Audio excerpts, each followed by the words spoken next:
أصحاب الحناجر الذهبية يوجد منهم واحد في كل بيت، معروفين بأصواتهم الجميلة التي لا ينام سامعها. لكل منهم طريقته، تختلف الأنغام لكن الاسم واحد: الشخير. تابعوا معنا، وفي آخر الفيديو قدم لكم نصائح من خبراء للتخلص من الشخير.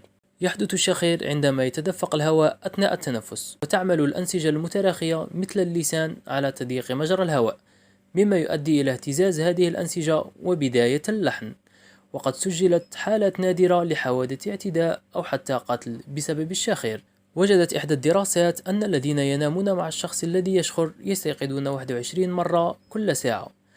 ووجدت دراسة أخرى أن النوم معه يمكن أن يرفع ضغط الدم، كما أنه يؤثر على الحياة الجنسية للزوجين والرضا الزوجي العام.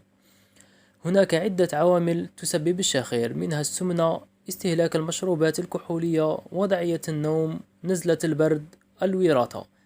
يعني الناس تورث رزق وانت تورث تشخير. توجد عدة أعراض تظهر عند الأشخاص الذين يعانون من الشخير، منها الشعور بالنعاس خلال النهار، الصداع الصباحي، ارتفاع ضغط الدم، الاختناق والتعرق في الليل، الضعف الجنسي. فإذا كنت تعاني من أي من هذه الأعراض فمن الأفضل زيارة الطبيب. كيفية علاج الشخير؟ يكون ذلك عن طريق تغيير نظام الحياة المتبع، وذلك بخسارة الوزن الزائد والامتناع عن شرب الكحول، تغيير وضعية النوم وتجنب التدخين، استخدام الجهاز الفموي أثناء النوم أو ارتداء قناع الضغط المرتبط بمضخة هوائية، التدخل الجراحي، العلاج بالليزر، الأدوية والمكملات الغذائية مثل أسونور وفيزيوغونف، ودائما تحت استشارة الطبيب أو الصيدلي.